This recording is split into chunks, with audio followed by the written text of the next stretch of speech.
எதிரணி வள்ளல்கள் இவ்வளவு சிறப்பாக பேசிய பிறகு எங்கள் அணி கொஞ்சம் கஷ்டம்தான். இதில் இப்போ பேசிட்டு அமர்ந்திருக்கிற அந்த அம்மா ஒரு கல்லூரியில் துணை முதல்வராக இருக்காங்க. துணை முதல்வர்னாலே சிக்கல்ன்றது உங்களுக்கு தெரியும். இல்லை இந்த அம்மாவை சொன்னேன், அதாவது நிலைச்சி இருக்கட்டுமே அந்த பதவி. இவர் பெரிய கிருஷ்ண பரமாத்மா கீதை சொல்லிட்டாருன்னு ராஜகுமாரை பார்த்து கிண்டல் பண்ணாங்க. இப்போ கிருஷ்ண பரமாத்மா இந்த உலகத்துக்கு மணிக்குலத்துக்கு கீதையை தந்தவர். அவரையே இவர் பெரிய கிருஷ்ண பரமாத்மா, நீங்கள் தான் தருவதில் மரியாதை இருக்குன்னு பேசுகிற ஒரு அணி. அது பெரியவர் தானே சொன்னாங்க. என்ன அதை அவர் சொன்னதை என்னால் ஜீரணிக்க முடியவில்லை. எதுக்கு சொன்னதை ஜீரணிக்கணும்? தின்னதைத்தான் ஜீரணிக்கணும். இந்த உலகத்துல சொன்னதெல்லாம் ஜீரணிச்சோம்னா ஜெலிசில் வாங்கி ஊத்தணும். அப்புறம் தின்னதை ஜீரணிச்சாலே போதுமா? சொன்னதெல்லாம் ஜீரணிக்கப்படாது. இது மாதிரி புதுசா ஆரம்பிச்சு எங்க ஊர்ல ஒருத்தருங்க நல்ல மனுஷன், அவரு வாங்கி வாங்கி கவர்மெண்ட்டுக்கே கொடுக்குறாரு 10,000 20,000. புல் பாண்டியன் எவ்வளவு பெற்றிருந்தால் கவர்மெண்ட்டுக்கே கடன் கொடுப்பாரு. யோசிங்க, நானும் ஒரு பள்ளிக்கூடத்துக்கு இது பண்ணியிருக்கிறாரு, அது பண்ணியிருக்கிறாரு. அவங்க பேசின எல்லாம் ஒரு விஷயம் கவனிச்சிங்களா? இவங்க என்ன செஞ்சோம்னு சொல்லவே இல்லை. சவுத் ஆப்பிரிக்காவிலே ஒருத்தர், அவங்க மட்டும் இல்லை 3 பேருமே, நான் 3 பேருக்கு தான் சொல்றேன். திருநெல்வேலியிலே ஸ்நாக்ஸ் போட்ட இளைஞன் 30 பேருக்கு சோறு போட்டான். நீங்க உங்க மாமியாருக்காவது போட்டீங்களாமா? இது இப்படி என்னன்னா அங்கே எல்லாம் இருக்கு, அங்கே போங்க இப்படி சொல்லிட்டு போறது. நான் என்ன செஞ்சேன்னு யாராவது ஒருத்தர் சொன்னாங்களா? பேசும்போது பார்த்தா அதாக்கு இதாக்குமே அடிச்சு. ஒரு சவுத் ஆப்பிரிக்கா, கேரளா, இந்த முன் வரிசையில் 2 குழந்தைங்க உட்காந்துருக்கு. அவங்க அம்மா வந்து ரொம்ப, அவங்க கலெக்டர் ஆஃபீஸில் இருக்கீங்களா நீங்கள்?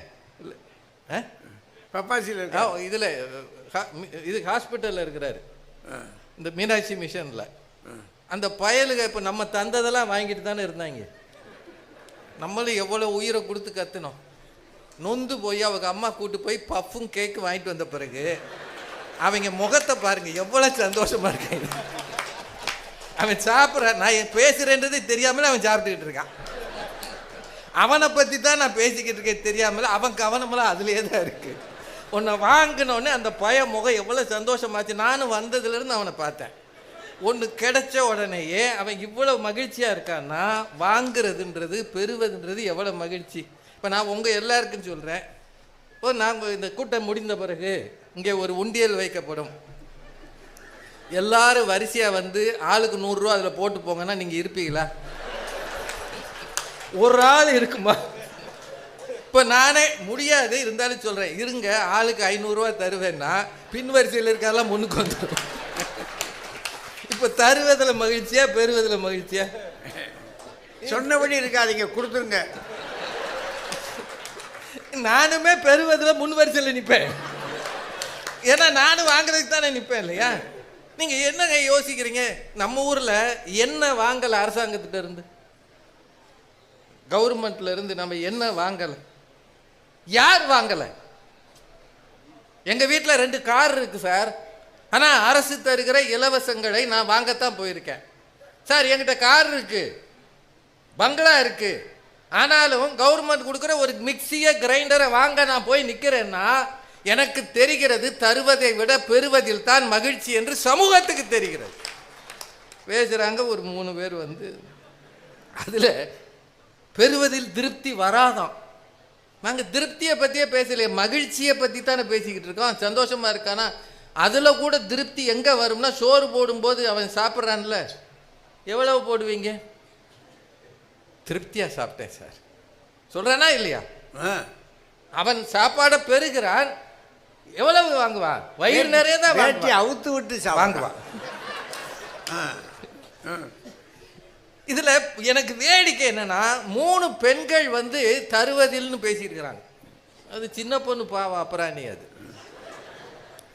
நீங்களே சொல்லுங்க சார், 60 வயதான பெண் கூட பிறந்த வீட்டிலிருந்து பொங்கல் சீர் வரும் என்று காத்திருக்கிறாளா இல்லையா? இருக்கு இருக்கு இருக்கு. அவன் கொடுக்கறது 50 ரூபா, அண்ணங்காரன். அவனுக்கு 70 வயசு இருக்கும். நான் எங்க அண்ணன் பொங்கல் சீர் கொடுத்தாங்க. இந்த அம்மாவுக்கு 50,000 கொடுக்கிற வசதி இருக்கும். ஆனாலும் அதை பெறுவதில் ஏதோ ஒன்று ஒழிந்திருக்கிறது. அதை பெறுவதில் தான் மகிழ்ச்சி. நிச்சயமா.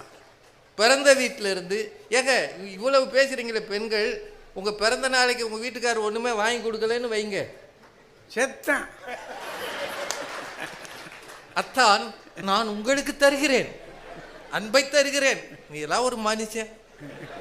வீட்டுக்காரம்மா பிறந்த நாள் கூட தெரியல, பூ வாங்கி கொடுக்க கூடாது. அங்கிருந்து வரும்போது அவன் கையில் என்ன இருக்கிறது என்று பார்க்கிறார்களா இல்லையா? நானே சமைச்சு சாப்பிட்டுக்கிறேன் சொல்லியிருக்கம்மா, நீங்க என்ன வாங்கிட்டு வருவீங்கன்னு கேட்குறோமா இல்லையா? பேசுறாங்க. அதுல அந்த அம்மா இருக்காங்களே, நடுவுல ஒரு அம்மா, அவரை ஒரு பெரிய மனுஷங்க, அவரு இங்கிலீஷ் வாத்தியார். கீழே விழுந்த பெரிய ஆள் தானே. நீங்க நல்லா யோசிங்க. கீழே ஒரு பொண்ணு விழுந்திருக்கு, பொண்ணு தலையில இருந்து பூ விழுந்திருக்கு, அப்படித்தானம்மா? பூ மட்டும்தான் விழுந்திருக்கு. அது எவ்வளவு பிரியம் இருந்திருந்தா சமூகத்துல ஒரு பூ உதிர்ந்து விடக்கூடாதுன்னு அதை எடுத்து நோட்ல வேற வச்சிருக்காரு. அவரை பொறுக்கின்னு சொல்லலாமா ஐயா? அதுவும் பூ பொறுக்கி. அதை சொல்லிட்டு அவங்க என்ன சொல்றாங்க, நேத்து இவர் ஒரு சொற்பொழிவு ஓசியில பேசியிருப்பாருன்னு சொன்னாங்க. சொல்லலாமா? நான் சொற்பொழிவு தந்திருக்கிறேன், நான் தந்ததில் எனக்கு மகிழ்ச்சி, அதுவே போதும் அப்படின்னு சொல்லியிருந்தா தந்ததில் மகிழ்ச்சின்னு சொல்லியிருக்கலாம். நான் பேசிட்டேன், ஆனால் அவங்க ஒன்றுமே தரலை, அதனால அது ஓசின்னு ஒருத்தர் பேசினா இவங்க தான் அந்த அணிக்கு முக்கிய பேச்சாளர். அது முக்கிய. அதை விட கொடுமை, எங்கேயோ ஒரு ராஜா இருந்தானா, அவன் ஒரு செப்பு காசை சாக்கடை கிட்ட போட்டான். சாடை பேசுற மாதிரி தெரியல ராஜா. எனக்கு செப்பு காசும் இல்லை, தங்க காசும் இல்லை. இல்லை அவன் யோசிங்க, இந்த கதைகளை எல்லாம் எங்க கொண்டு வந்து தஞ்சாவூர்லயா கதை விடுறது? அது இவ்வளவு பெரிய அரண்மனைக்குள்ள உட்காந்துக்கிட்டு ராஜா சாக்கடை ஓரம் செப்பு காசு கொடுத்தாரு. முதல்ல செப்பு காசு கொடுத்தாராம், அது கீழே சாக்கடை இருந்துச்சு. அப்புறம் தங்க காசு கொடுத்தாராம். அப்புறம் ஒரு காசு வேணாம்னா 50 காசு கொடுத்தாராம். அப்புறம் ராஜ்யத்தையே கொடுத்தாராம். அவனுக்கு மகிழ்ச்சியே வரவில்லை. இப்படி ஒரு லூசு ராஜா எங்க இருந்திருப்பான்? ரோட்ல போற ஒரு பிச்சைக்காரனுக்கு ராஜ்யத்துல பாதியை கொடுத்தா அவன் கேட்டான், அங்க சாக்கடை வர மாதிரி கொடுங்க. எங்கம்மா கிடைச்சது உங்களுக்கு இந்த கதையை சொல்லி. அப்புறம் ஒரு இட்லி கடைக்காரன் 10 இட்லி அது ஒரு பொண்ணு கடன் கேட்டு வந்தது. பரவாயில்ல கொடுத்துட்டு, இது வந்தால் லாபக்கணக்கு, வராவிட்டால் புண்ணிய கணக்கு. கவிதாட்டையும் நீங்க போறப்ப வாங்கிக்கங்க, ஜிபேல பண்ணுவாங்க. கொடுத்தீங்கன்னா லாப கணக்கு, கொடுக்காட்டி தஞ்சாவூர் புண்ணிய கணக்கு. என்ன சொல்ல இது எல்லாமே பேசுறதுக்கு நல்லா இருக்குங்க. ஆனா மனித மனம் எப்படி இருக்கிறது, எதில் மகிழ்கிறது? ஏன் கல்யாண வீட்டில் மொய் நோட்டோட ஒருத்தன் உட்காந்துருக்கான்? செய்ததை வாங்கிறதுக்கு தான். நமக்கு எதுங்க மகிழ்ச்சி? நம்மளே வச்சுக்குவோம், நமக்கு இந்த பொண்ணோ பிள்ளையோ கல்யாணம் பண்ணுறதானுங்க மகிழ்ச்சி. ஆனால் அங்கேருந்து வர்றவன் கையில் டப்பா இருக்கான்னு பார்க்குறோமா இல்லையா? பார்க்குறோமா இல்லையா? வெறுங்கையோட ஒருத்தர் ஒரு 20 பேர் வந்தான்னு வைங்க, நம்மால் பார்ப்பான், எல்லா பேரும் வெறுங்கையோட வரான், ஒரு இலைக்கு 200 ரூபாயா கணக்கு போடுறோமா இல்லையா? வந்தவனும் அந்த அந்த கிஃப்டை கொடுக்கும்போது அவன் முகத்தில் எவ்வளோ சந்தோஷமா இருக்கு இல்லைங்க? வாங்குவதில் கிஃப்ட் வாங்கும்போது கிஃப்ட் சைஸ், இப்போ நாங்களே இந்த மேடைக்கு வந்தோடனே தஞ்சாவூர் தட்டை கொடுத்தோடனே பயங்கர சந்தோஷமா வாங்கினோமா இல்லையா? அதை வாங்கிட்டு கவிதா தான் சொன்னாங்க, ரொம்ப அழகா இருக்கு. நம்ம வெறும் கைதட்டை அட்டை இல்லாமல் இருக்கணும். நம்ம கொடுக்குற கைதட்டையா வீட்டுக்கு கொண்டு போய் கொடுக்க முடியும்? இப்போ நீங்கள் கைதட்டுறீங்க, ரொம்ப சந்தோஷம். எங்கன்னா கொண்டு வந்தீர்கள்? கைதட்டலாக கொண்டு வந்தோம். அதெல்லாம் எங்கேயா வச்சிருக்கேன்? காற்றுல வச்சிருக்கேன். சொல்ல முடியுமா? இந்த சமூகத்தில் பெறுவது தான் மகிழ்ச்சி. அந்த பொண்ணு பாவம், என்ன கிடைத்தது? பாலம் கல்யாண சுந்தரம்லாம் சொல்றீங்க, உலகத்துல கோடியில் ஒரு மனுஷங்க அவரை மாதிரி ஒரு மனுஷன் நாங்கள் பார்த்துருக்கோம், பேசியிருக்கோம். வாழ்க்கையவே கொடுத்துட்டாரு சமூகத்துக்கு. எல்லாராலையும் அப்படி இருக்க முடியுமா? முடியாது முடியாது. நீங்கள் வீட்டுக்காரம்மாவோட ஒரு ரயில் பஸ் ஸ்டாண்டில் நில்லுங்க, இந்த மாதிரி இப்படி கேட்டு வர்றாங்கன்னு வைங்க, பையிலேருந்து ஒரு 500 ரூபா நோட்டை எடுத்து காட்டி இருங்க பார்ப்போம். நாளைக்கு நம்மளும் அங்கே தான் போய் நிற்கணும்.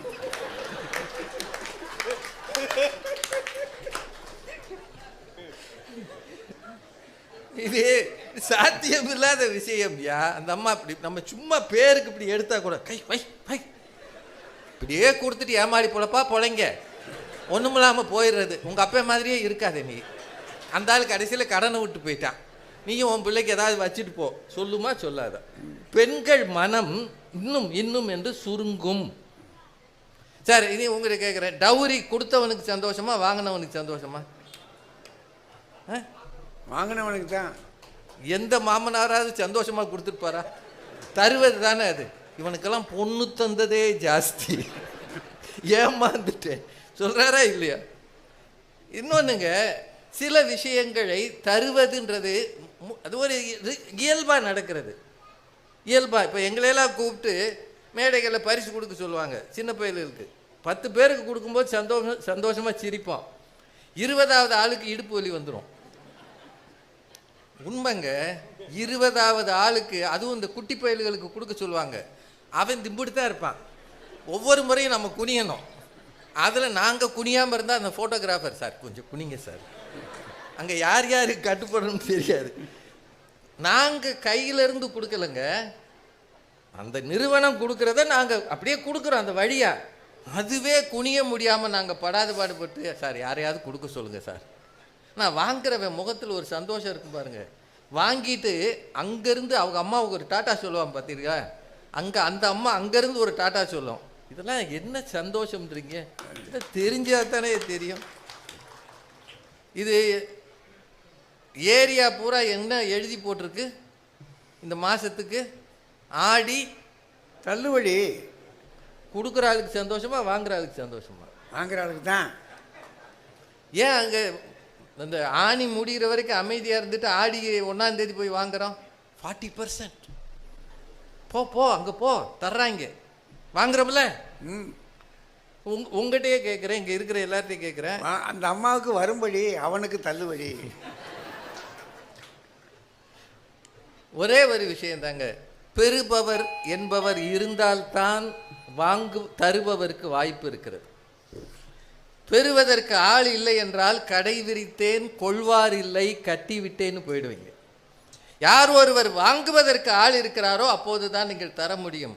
இயற்கையிடமிருந்து நிறைய பெறுகிறோம், சூரிய ஒளியை பெறுகிறோம், மழையை பெறுகிறோம். இது வருவதால் தான் நாம் மகிழ்கிறோம். அதனால்தான் இந்த பூமி இயங்குகிறது, மறந்துடாதீங்க. ஜொமேட்டோலேருந்து டெலிவரி பாய் வந்து கொடுக்குறானே, அவன் சந்தோஷமாக கொடுக்குறான், போட்டு போயிடுவான். ஆனால் அது வர்ற வரைக்கும் நம்ம எப்படி அலைகிறோம், வந்தோன்னே அப்பாடா பிச்சு தின்னு சிக்கன் 65 அப்படின்னா, பெறுவதில் இருக்கிற மகிழ்ச்சி தான் மனித இயல்பு. தெய்வ நிலைக்கு உயர்ந்தவர்கள் வேண்டுமானால் தருவதில் மகிழலாம்.